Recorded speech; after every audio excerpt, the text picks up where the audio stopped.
Alright everybody, this is Scott Tigg in the layout room, and we just have a train show this past weekend, and the Broadway Limited guy was next to our booth, and we was talking about the SD70ACEs and the ES44s, how the ditch lights was dim and the problems they was having about it.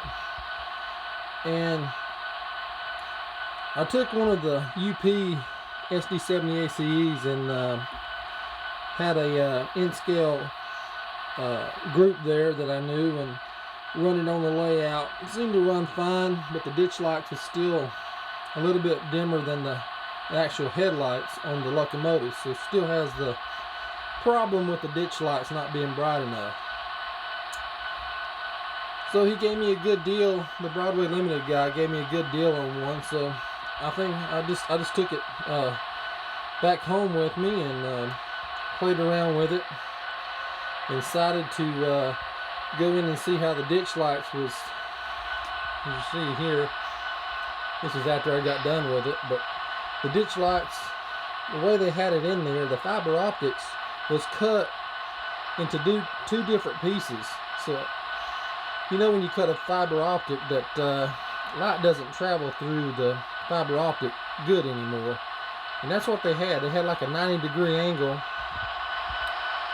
in the walk area there, and then up to the ditch light was another piece of fiber optic. So I don't even see how it could work that way. So you know me, I took everything off the front. The step plate on the front of the SD70ACE come off pretty good, and I got all the fiber optics out of it. Took the LEDs off the board in the front, and here's what I used for the ditch lights. Let me see if you can see that or not. Lay it down here so you can see it.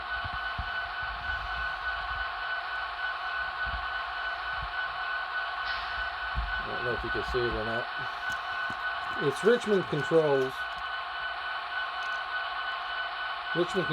LEDs, and these are the best LEDs I found for ditch lights and headlights.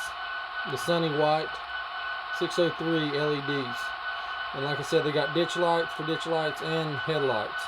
They're wired different on the LEDs, and this is what I come up with. I took the fiber optics out,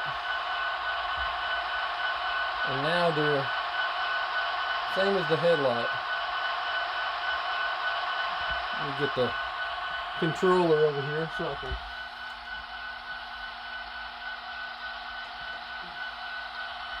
show you how they oscillate now. They oscillate before, but it wasn't bright enough. You can see them.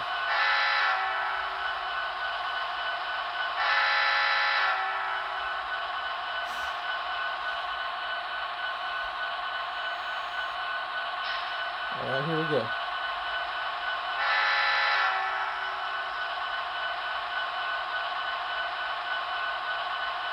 But that's one of the biggest faults of Broadway Limited. And the other fault is, you know, they don't, I don't know, you got to have the cleanest track you can possibly have to run this. But one of the problems that I found out with this one when I first got it out of the box, as some of the wheels was not engaged, so when it went over a turnout, it would lose power and jump a little bit.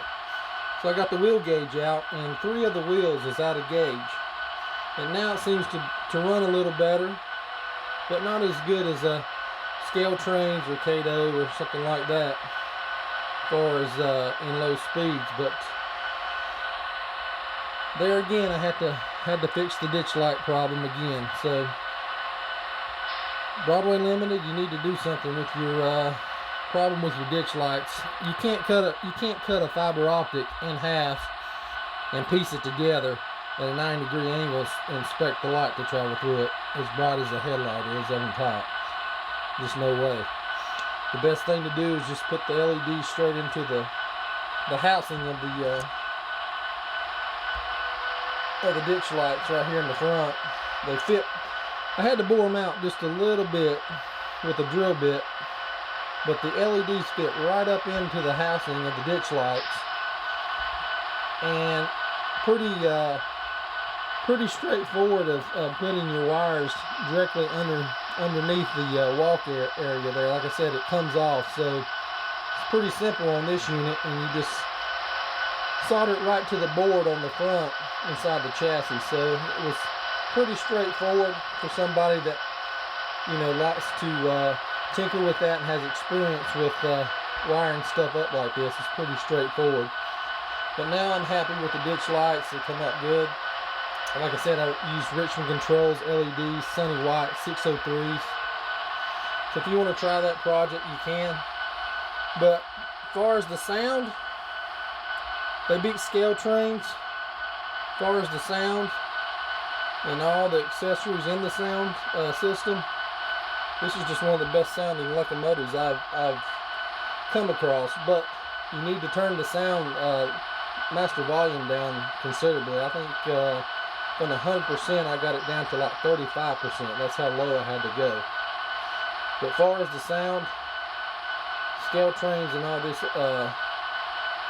other stuff, I don't think you can beat it as far as sound quality. So there's my take on the SD70ACE. Like I said, the ditch light problem, low speed problem.